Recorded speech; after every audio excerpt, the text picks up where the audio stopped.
Hello, everyone. Good afternoon. I'd like to welcome you to today's forum about harnessing partnerships to help increase youth skills and opportunities in communities across the United States.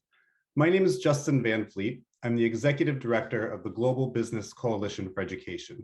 We're a movement of businesses dedicated to ending the education crisis in the US and around the world. And I'm thrilled to have all of you here today to learn a bit more about how communities are partnering with local businesses, education institutions, nonprofit organizations, and young people themselves to help ensure that the next generation is equipped with the skills and knowledge they need to attain a living wage job, but also enter into a meaningful career pathway. As many of you may know, at the Global Business Coalition for Education, we recently launched our Big Ideas, Bright Cities Challenge to help spur some of these partnerships. The challenge is asking cities, large and small, across the US to come up with the most exciting ideas and partnerships to help prepare the next generation of young people with the skills they need for the future. We're going to be providing some of the best ideas with grants, partnership opportunities, and other support to help get these ideas off the ground or to scale up existing ideas that are in operation and very promising in terms of their results. And we're going to be building a community of practice across cities nationwide to help encourage information sharing, cooperation, and other types of support to take these ideas and older ideas that are showing results to the next level in cities, counties, and metro areas across our country. Today, we're going to hear from some really exciting and inspirational folks. We're going to be hearing from business leaders here in the US that are committed to working with city leaders and with youth organizations. We're going to hear about a partnership in Dallas that's been successfully increasing youth skills and education opportunities. And we're also going to hear about some of the efforts in the federal government to support youth skills development. Now, before we begin the panel part of this presentation and of the webinar today, I'd like to introduce you to two of our critical partners here at the Global Business Coalition for Education that have really been on the front lines and backing us as we developed and have launched this new and exciting project to help improve ecosystems at the city level to improve youth skills. At GBC Ed, we are extremely grateful to our partnership with Deloitte LLP and also Dell Technologies, who have made the research we've done and also the Big Ideas Bright Cities Challenge possible. And here with us today, we have two individuals who are here to share a bit about what they're doing in their own companies to help move this issue forward. We have Maggie Koziol, who is a member of Deloitte's US Purpose Office. And also we have Jessica Anderson, who is the Director of Strategic Giving at Dell Technologies. And I'm so thrilled that both of them are here and they're going to share a bit of their expertise, ideas, and thoughts on these topics with us today. So I'm going to start by handing it over to Maggie Koziol from Deloitte to open up with some welcoming remarks and thoughts that she has from Deloitte.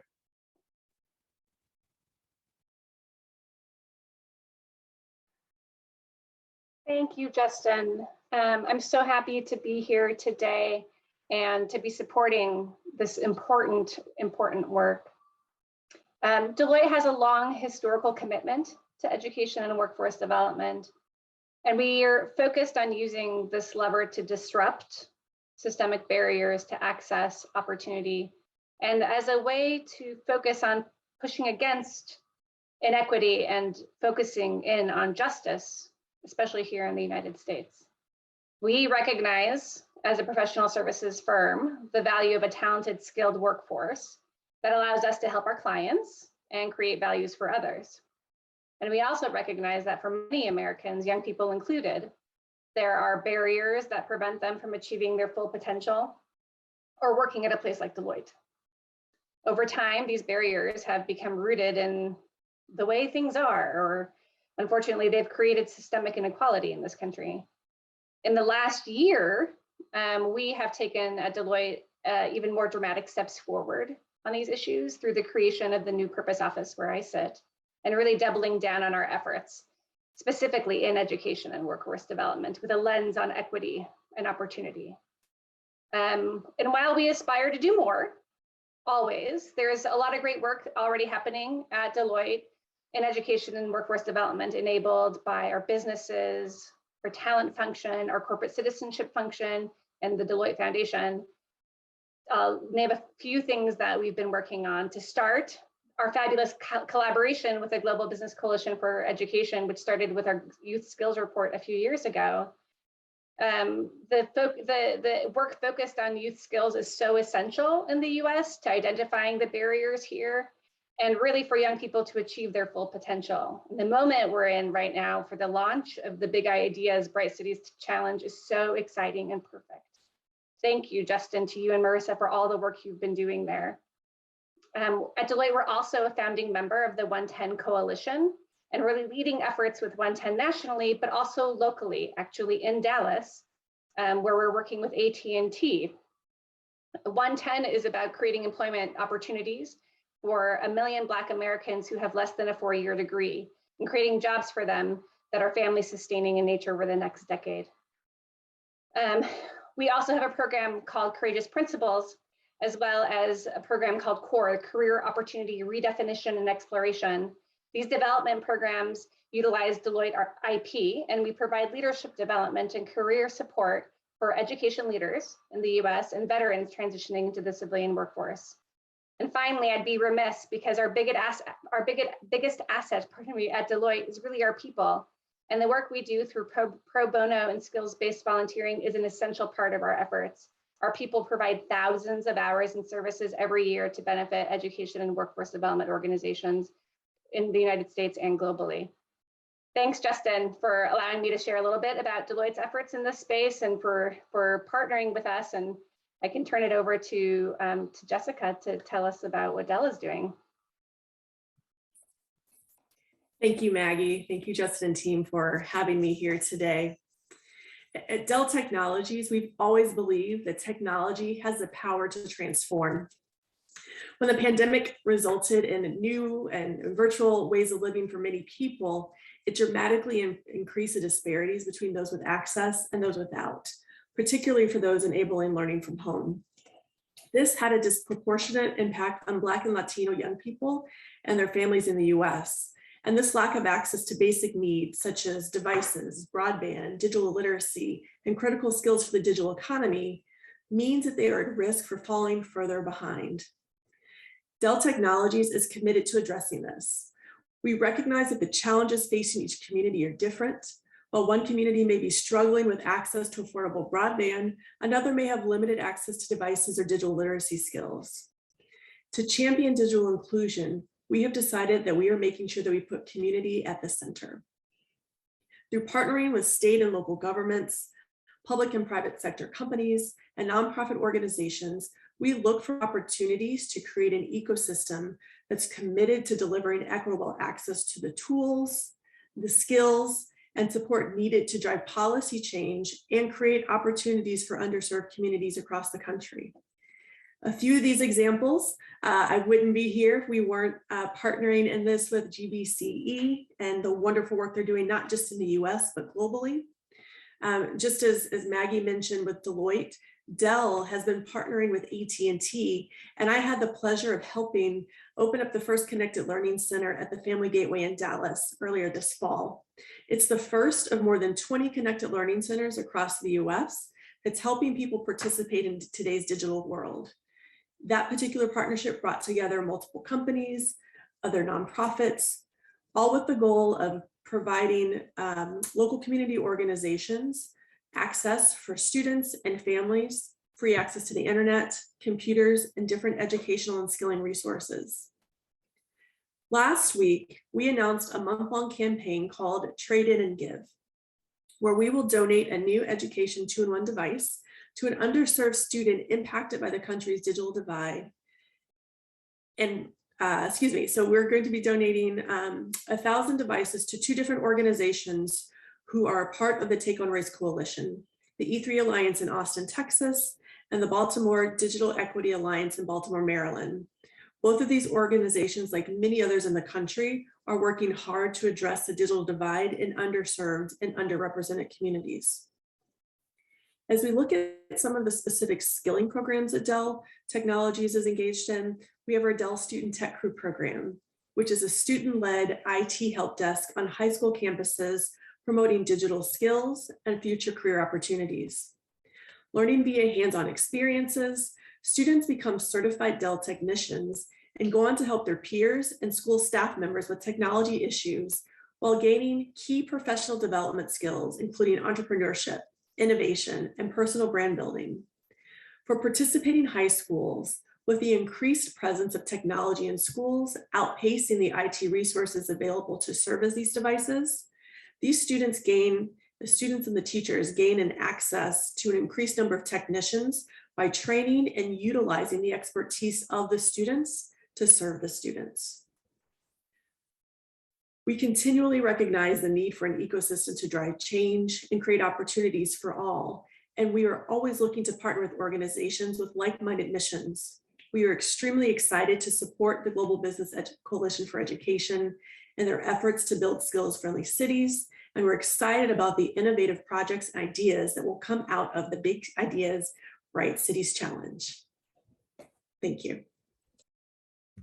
Excellent. Thank you so much, Jessica, and thank you so much, Maggie, for being here and also sharing a bit about what both of your companies are doing. I mean, we could not be prouder of the partnership that we have with Deloitte and with Dell Technologies. And when I listen to both of you and what you're working on, it's really interesting. It comes down to some common themes, harnessing all the assets that you both have in your company, whether it's products, your foundation, or your employees, really focusing in on meaningful partnerships, working at the community level. This focus, this unrelenting focus on equity and underserved populations was so important.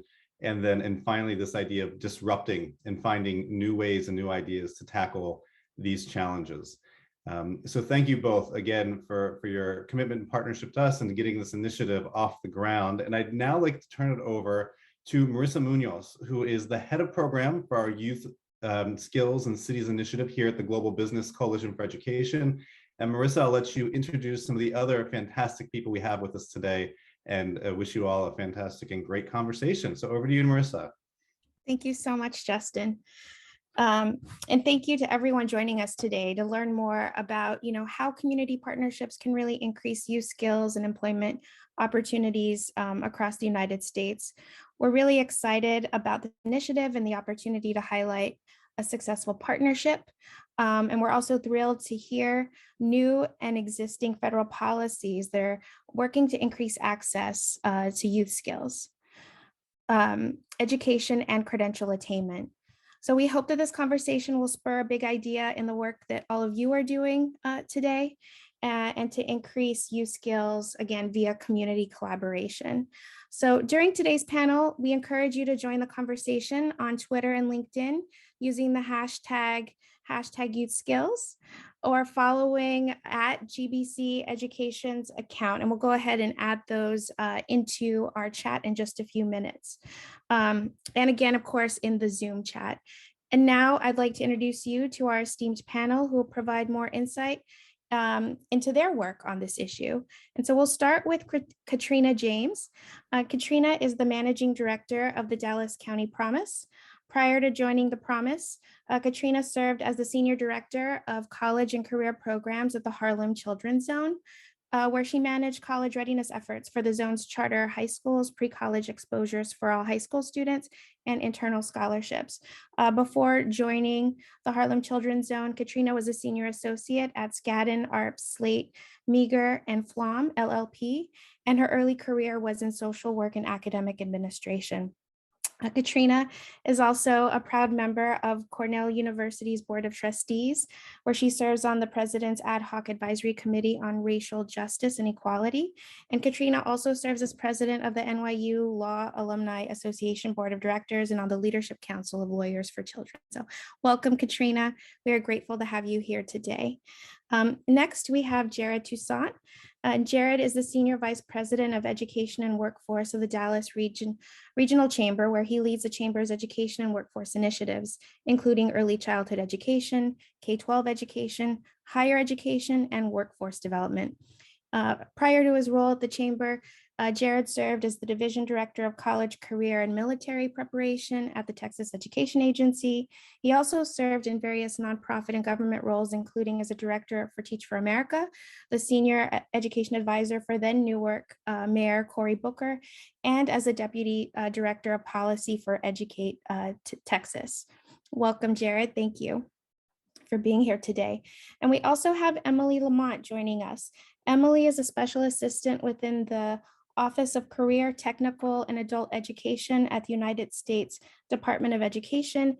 Emily has over a decade of experience in political policy and nonprofit operations, and she's spent years in healthcare policy consulting as well.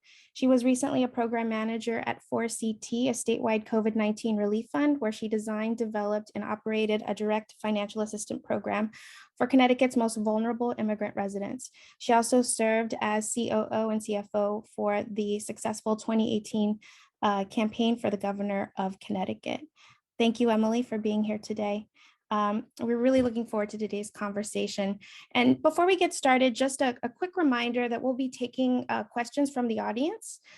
So at the end of this panel. And so if you have any questions that pop up along the way, feel free to drop them into the Q&A portion at the bottom of your screen. Okay, so now let's go ahead and get started. So Katrina, the Dallas County Promise is a strong record of helping young people, in the community, especially those from marginalized communities, have opportunities that allow for a quality job and economic mobility. Can you share more with us about this and how the Dallas County Promise has been really working to increase youth skills, education, and employment for its young people in particular? Thank you so much, Marissa. It's great to be with everyone this afternoon. Just to quickly frame the needs case, Dallas educates about 10% of Texas's students and about 1% of students in the nation. Only about 40% of Dallas residents aged 25 to 34 have an associate degree or above, and less than 30% of that same age demographic earn 50% or above. And so if you look at a cohort of 8th grade students and you track them through high school entry, graduation, college entry, and graduation, 6 years after entry into college, only about 19% of that entering 8th grade cohort has obtained any credential. So there's a great need, and that is part of the way that we see the work at Commit and Dallas County Promise in driving it. So the Commit partnership is a collective impact organization, one of the largest in the country. So we leverage data to inform the work in partnership with about 200 different organizations throughout Dallas County. So the work of Dallas County Promise is really to help increase post-secondary access and successful completion to help drive living wage goals. The North Star goal at Commit Partnership is to double living wage attainment among that 25 to 34-year-old contingency by 2040. So how do we do that? Part of the work that we do obviously is specifically related to driving capacity building among college and career readiness staff in high schools to help increase the students who are accessing. But when you think specifically about career, it's often an ignored part of the curriculum that students receive. So specifically related to job skills and career, we have work in mapping out pathways in CTE programs in some of our partner districts like Dallas ISD to help improve access and successful completion there. We are piloting a high quality advising initiative with Dallas ISD specifically related to access to educator preparation programs to ensure that the students are accessing the right match program there. We also are providing strategic advice and guidance to several of our districts to help implement career exploration programs in the middle school years. We understand that it's crucial for young people to start thinking about career in middle school, particularly in Texas, so that they make the right decisions about endorsement and accessing, let's say, a P-TECH program or an early college high school program. One of the newest initiatives that we're working on is with our higher education partners in looking at some of the strategies around retention and completion. And when you think about all of the tools that a young person needs to put in their backpack when they're in college to succeed, obtaining some kind of either exposure or experience in college is really crucial there. And part of the way that we leverage that is with some of our partnerships. We have a great relationship with Dallas College, who is working really, really hard in terms of pathway programs like their education program, but also certificate programs for students who decide not to access college. And then we also have a relationship with Workforce Solutions in Dallas, and we stand up a site called College Works to help young people be able to explore college and career and hear from folks who look like them in terms of career access so they can make better informed choices. that's just a little bit of the work we do. It's some of the slice. There's so much more, but our great partnerships are really what help to be able to drive that work. Wow, that's amazing. That's a huge amount of work. And I love how you are really building a pipeline to these different pathways that you've offered and allowing partnerships to really help enhance, right, as the students' opportunities. So thank you so much for sharing that. I'd like to turn it over now to Jared. And just Jared, you know, the Dallas Regional Chamber has been a key member of the Dallas County Partnership in helping them collectively increase, you know, their youth skills, education, workforce, and employment opportunities. Can you share more of the Chamber's role in the partnership and the work of the Chamber itself? And how has that collaboration helped the Chamber reach its education and workforce goals? Thank you for that great question and for the opportunity to address the panel and Marissa to get a chance to touch base with you, a fellow Texan who we take that quite seriously here when we find those. My primary job is to both echo and support everything Katrina says and does. So that's my first job. So that is, she's a brilliant leader that we have certainly been supportive of in terms of the broad work that's happening in our region.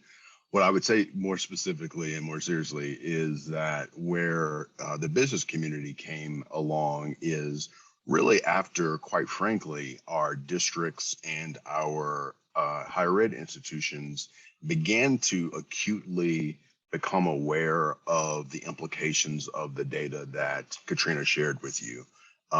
There was a lot of early movement around both the region and the state toward mitigating the college career readiness deficits that we saw, primarily first really in the early college movement, which is really a predicate of a lot of the work that's happening here, both in the state and in the region. And as employers began to understand how that sort of integration of college earlier into the secondary career of students was increasing post-secondary readiness and attainment, employers began to step up and say, okay, that sounds like something that we can replicate and that we can also emphasize. But it has not, to Katrina's point, historically taken the same type of prioritization as college-based pathways have. So what we've done specifically in the Dallas region is largely to primarily, or I should say at least initially, leverage the business community to, and you know, just to give you a sense of how the sausage is made, our primary goal initially was really to give our school leaders the primary political support that they needed in order to make these types of bold and transformative strategic strategies, including the Promise Initiative, including the growth of our PTech footprint, which I'll talk about a little bit later. In as much as we had business members who were actively getting involved in ensuring that our superintendents and school leaders had the right types of school boards. We were supporting the right types of school board leaders to essentially give the authority and support, and the business community as well played an active political role in giving cover to our district in order to take these very, very bold and forward-looking steps. We then, I think, were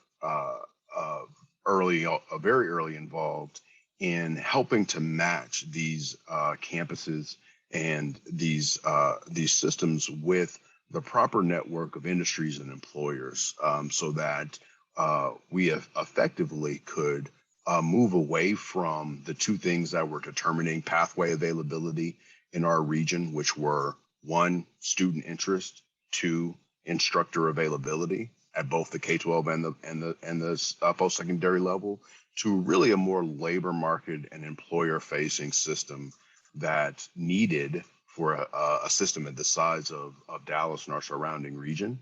a infrastructure to connect employers with schools to really fully optimize the input of our business community. So first, I'll be honest with you, it was very much providing political support, and then secondly, it was getting involved in partnering with schools to integrate career in the same manner that we had done so effectively with early college and advanced academics. That's great. Thank you so much for sharing that. You bring up a really good point in there, and that is student interest. And I love that you were able to include youth voice in the strategy. That's really important. Thank you for sharing. Next, I will turn it over to Emily. And Emily, we know that policies play a significant role in everything, including education and workforce development.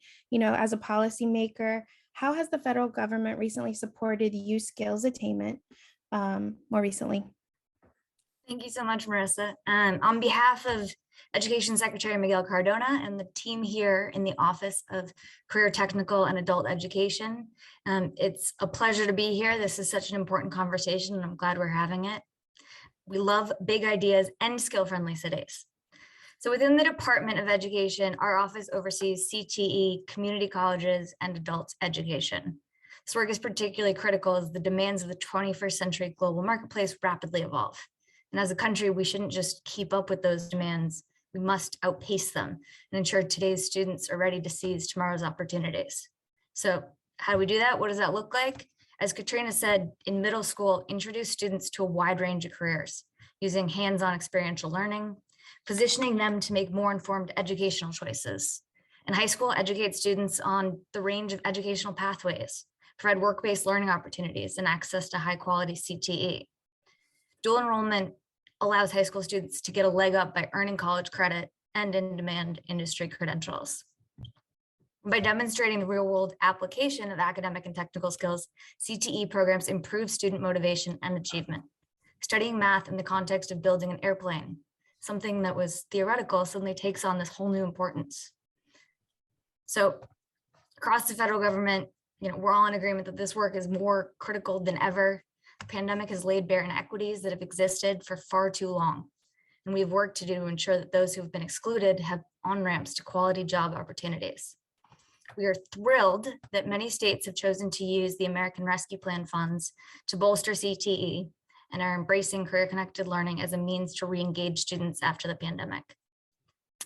And while the pandemic exposed a digital divide and underscored its ramifications, the bipartisan infrastructure deal represents a once-in-a-lifetime opportunity. Wi-Fi, devices, digital skills. This triad is no longer optional. These are the tools necessary for every student to survive and thrive.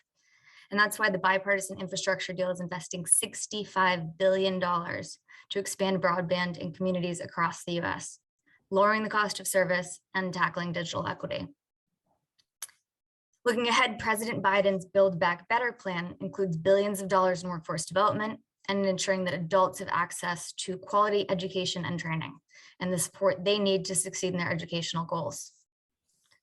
The Build Back Better framework invests in both career and technical education through the Perkins Act, and in education for adults without a high school equivalency through the Adult Education and Family Literacy Act, in partnerships between community colleges and employers, and in sector-based strategies and opportunities to pursue registered apprenticeships.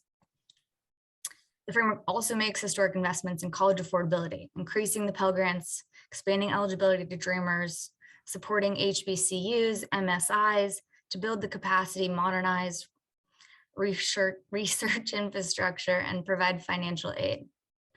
And it supports students by providing access to basic needs as they pursue education. For example, game-changing investments that will support student parents who wish to enroll in school through universal and preschool, and subsidized childcare. These wraparound supports are critical for the success of our adult students. And this work needs to happen in DC, but also locally. I know that so many of the leaders at this event are already involved in building these connections. We applaud your efforts, and thank you. My office, this department, and the administration are committed to supporting the great work you're all doing every day. Great. Thank you so much, Emily.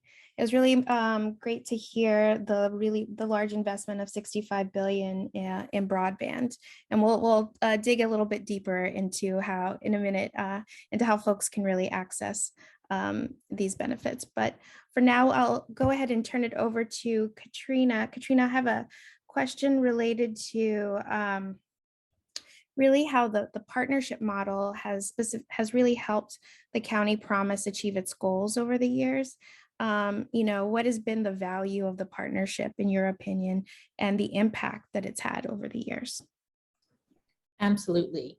Well, we would not exist without partnerships. We are not in the direct service business. We do provide some student support for our Promise Scholarship, but otherwise the work of Promise and Commit is really about serving as a flashlight, a connector, a capacity builder. So we provide technical assistance to partners, and certainly we collaborate with partners, but the meat of the work of actually helping young people get a higher quality education, access higher education or the right post-secondary option, successfully complete that, and then access the workforce is really done by partners. So for example, College works as a way to really help people to know about what their college options are and their career options.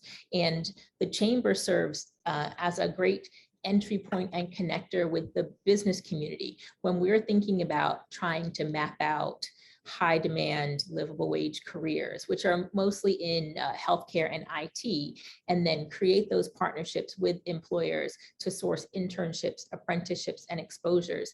That's not work that's done directly by Commit or by Promise. That's work that's done through the Chamber and through the relationships there. So all of the conversations that happen around the relationship building happen with people like Jared and his organization. So we meet our goals by really collaborating and helping to build capacity in the people who are doing the work day by day. We wouldn't have students who are completing the pledge and enrolling in college if we didn't have CCMR partners in all of our districts. We wouldn't be able to talk about retention and completion if we didn't have partners in our higher ed organizations. We wouldn't be able to source something like College Works without a relationship with an organization like Workforce Solutions. And so we really do partner across public and private sector, the government sector, our K-12 sector, and also higher education. That's great to hear. Thank you so much for sharing that. Jared, again, you shared earlier the work that businesses are doing, or what the Chamber has been doing to support increase youth skills attainment and employment. More specifically, like how can businesses or other chambers of commerce, right, help support young people, especially those from marginalized communities, attain, as we heard from Katrina, a real livable wage job? Absolutely. And I think that process starts as early as possible, quite frankly. The idea of a school as sort of an entity independent of employer or higher ed or civic-based partnerships is really not feasible with the expectations of college and career readiness that are essential for both employment and our economy. And so the idea of providing those inputs and streamlining them so that essentially you have a broker between your school systems and your industry becomes a critical factor, not just at the macro level in terms of giving the district a direction in terms of how to program its instruction and its program and its pathways, but also in the direct application of those instructional standards and expectations and skills, and the opportunity to practice and apply those skills in a work-based setting. These are practices that schools cannot do as in and of themselves, in the same manner that they cannot provide a dual credit course without an early ed partner. And so having the ability to match employers and civic groups with schools and do so in a manner that requires often a broker that can help translate the needs of the educators to the needs of the employers, and help them build up the right systems to get what they're both looking for. Schools are looking for ways to increase the relevance and the application of academic and technical skills. And employers are looking for a pathway to talent supply and a general investment in their local communities to ensure that it is safe and productive. However, they don't often know how each system works and how they can work together. It's critical for organizations like ourselves to help provide that, and then to match them in a manner that allows them to not only provide what we know as some of the more sort of cursory engagements like a career day, but to provide meaningful integration into instruction, to provide opportunities for extended learning time opportunities, to provide opportunities for authentic industry-based instruction, are all predicates that are necessary not just for our secondary schools, but I would argue increasingly so for our elementary school students, as well as we think about career exploration and advising, and ensuring that the decisions and course sequences and graduation plans that our students are progressing through are ones that are informed by the real occupational opportunities that await them at the end of those pathways. That's great. Thank you so much for sharing. And you brought up two really important pieces, and that is serving as a broker, maybe for the chambers, but businesses to really be the provide those opportunities, those paid internships that students so need, and then again, higher ed institutions for the dual enrollment programs. Thank you for highlighting that. Emily, I just wanted to turn it over to you. Earlier, you mentioned how all of the great efforts, with the federal policies related to increasing, career attainment and youth skills. I wanted to know, can you provide further insight into how organizations, including education institutions and nonprofit organizations, can access these resources? How's the government communicating these changes to the communities, and what technical assistance or other supports are being provided? So we try to do our best to be in constant communications with local leaders, state CTE directors, and national associations. And then in response, we're constantly trying to clarify our communications to make it clear to communities and local leaders just the breadth of what is allowed, and particularly in relation to career pathways and skills development. One thing we strive to do is lift up positive examples across the country where states and communities are being thoughtful about engaging students in career-oriented learning. So for example, several states are using the American Rescue Plan funds to bolster CTE and connect students back to learning. In New Mexico this past summer, approximately 2,300 youth did paid internships, which I know Jared was talking about, but you don't hear about that very often, and it's huge. So these youth did paid internships for 6 weeks across dozens of career opportunities. And then Montana is planning on using the funds to partner with local businesses to create career paths and industry classrooms leading to micro-credentials and high-demand career opportunities. We strive to do our part to highlight exciting practices in the field, but encourage you all to reach out and let us know what's happening in your community so we can hold up great examples. That's great. And then if I have a little more time, I will talk about Perkins 5. So, you have about an extra minute. Okay.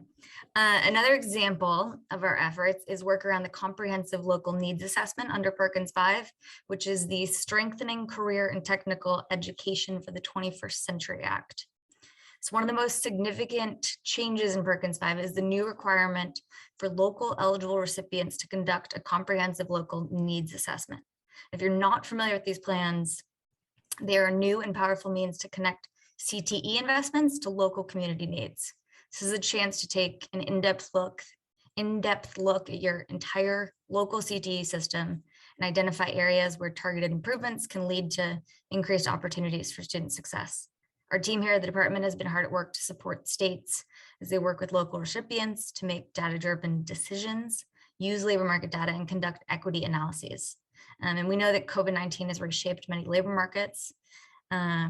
So this kind of work is more important than ever as we strive to renew our community. So it is a good time right now to understand the process if you don't already, and to get involved in your community's own local assessment.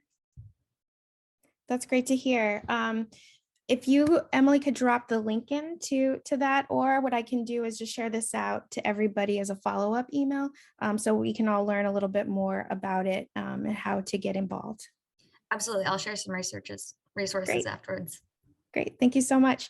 Well, we are short on time, so I think we only have about one question, and I think we have from the audience.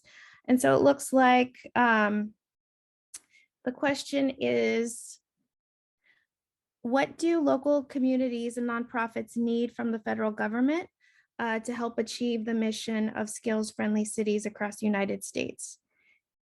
And I guess we can open it up even beyond the federal government, from city and state governments as well.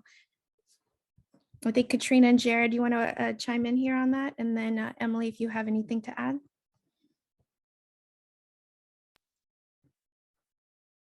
I would just say there is my previously 6 months ago was working with the Texas Education Agency, and we were very much in the midst of administering ESSER and CARES funding, and the amount of pure data and information that we are asking our districts and local higher ed institutions to consume and interpret is daunting as it relates to how they can both leverage and utilize that information. And the biggest challenge I think that we saw was a potential lack of coherence in amongst their strategies and thinking about pursuing these various funding streams and doing so in a manner that wasn't necessarily aligned to either their long-term or the necessary long-term strategic plans to mitigate the challenges of learning loss. And so it is it's going to take the systems I shouldn't say a long time, but a while to understand the landscape of funding, to understand what is allowable, what they can use to confront current challenges versus long-term challenges. And so that's an evolving, I think, experience that's happening right now is the need for trusted partners that districts can go to help them interpret the regulations, the limitations, the flexibilities of the federal funding streams and the opportunities.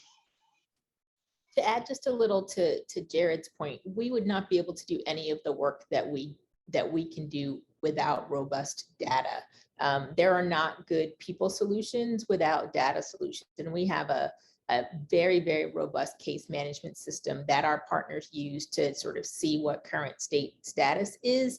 And we have a team internally of 14 on our analytics staff who solely help to digest statewide, nationwide data and compare it with the data that we have so that we can make a compelling case for the need for intervention. And so systems and a good architecture around how you gather and process data is essential to any of this work. That's great to hear. I don't know, Emily, if you wanted to add anything. I think Katrina and Jared nailed it. That's great. Thank you. It looks like we have like 2 more minutes, so super brief. What is your advice to communities that are thinking about launching a collaborative for the first time?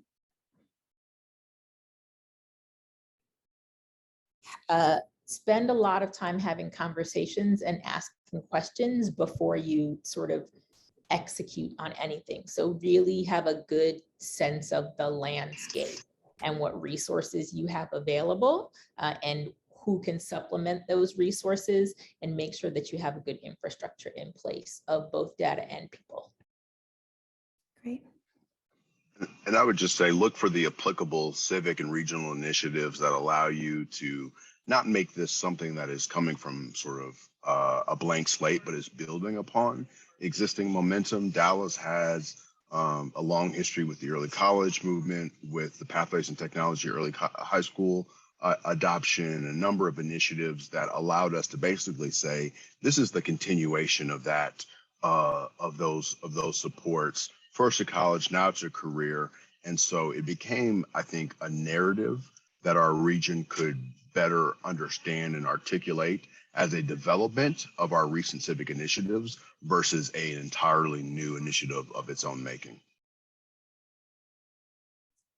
That's great to I'll hear. just add, find a great business partner, like Jared. When businesses clearly articulate the skills that they need for job opportunities, it allows the education system, K through 12 and community colleges to align. So having business as a leader at the table can be very helpful. Thank you. Thank you all. Again, just thank you all for being a part of this panel today. And thank you so much for answering these audience questions. You've really provided, insight again on what you're doing to increase youth skills attainment and access to increased opportunities for young people, especially those from underserved communities. And so again, through increased partnerships and sound policies, we hope that young people, again, have access to the livable wage jobs and a meaningful career.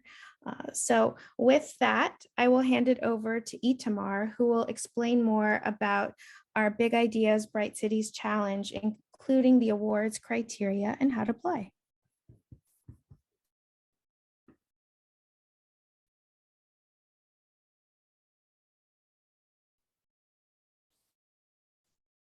Thank you, Marissa, and hello, everybody, and thank you again for joining us today. I'm Itamar. I'm the program coordinator for the Skills in Cities initiative here at the Global Business Coalition for Education. And I'm going to be providing an overview of the Big Ideas, Bright Cities Challenge, including details on how to apply, the timeline, and what we're looking for in a successful application. So first, a bit about the Big Ideas, Bright Cities Challenge. Recently, GBC Education outlined 10 standards that help create a skills-friendly city.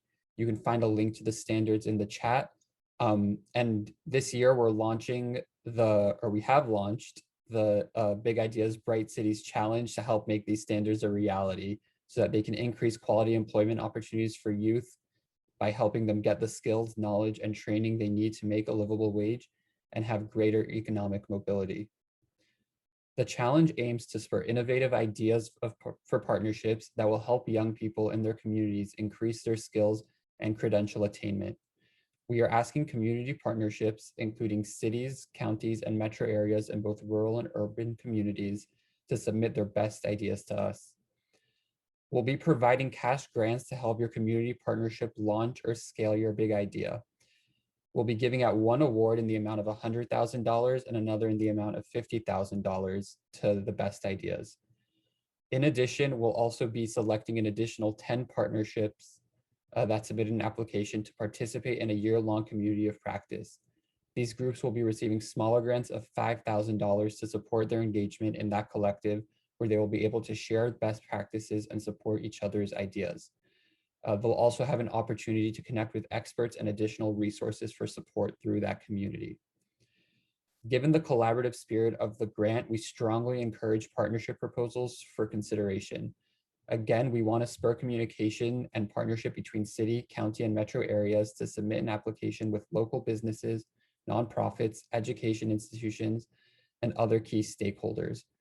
And also note that the partnership application must be submitted by a registered 501c3 organization. I saw we had a question about that earlier in the chat. So yes, in the application, it'll ask for a lead organization that must be a registered 501c3, since they're the ones who are going to be receiving the funds to their accounts. So how to apply? In order to apply, please visit skillsfriendlycities.org/apply. Marissa is going to be dropping that link into the chat now as well. You're going to be asked to submit some basic information, just a name and email, and then within 48 hours, you'll receive an email from us with a link to the application, as well as a username and password with which you'll be able to access the application. When entering the application, just note you'll be prompted to reset your password. Please do so and you'll be able to start filling out the application. And most importantly, remember to submit the completed application by January 31st, 2022. Some important dates to remember. Again, applications are due midnight Pacific Standard Time on January 31st, 2022. And then throughout the month of February, our selection committee is going to be reviewing applications and then for an early March announcement of the winners of the challenge. Now I'm going to be going over some of the judging criteria that we're going to be using, as well as the standard of excellence that we're looking for, what'll make the best application. So you can see the judging criteria on the screen. And just to go into a bit more detail about each of them, the project should demonstrate a creative idea that distinguishes itself from others and explains the local issue that is being addressed, as well as includes data demonstrating this need. Youth, especially those from traditionally underserved communities, should be the primary beneficiaries of the plan, but also be involved in the programming plan and planning process. The program should reflect some of the 10 standards to creating a skills-friendly cities that we laid out earlier, as well as please name specific partners across the various sectors that are included in your plan, as well as how they're involved in all stages of the program. And please be sure to describe clear methods for monitoring and evaluating success and a plan for sustaining the program. So again, thank you for joining us today. And since we're near time, please send any questions you may have to info@gbc-education.org, and Marissa or I will respond promptly. And I'm now going to pass it back to Marissa, who's going to deliver our closing remarks. Thank you, guys. Great. Thank you, Itamar. That was really helpful. So again, I just want to say, if you have any questions, please feel free to reach out to us at the email earlier. We know that you've received a lot of information today, and we encourage you to learn more about the Big Ideas Bright Cities Challenge by visiting the website and signing up to receive additional updates, resources, and reports in creating a skills-friendly city.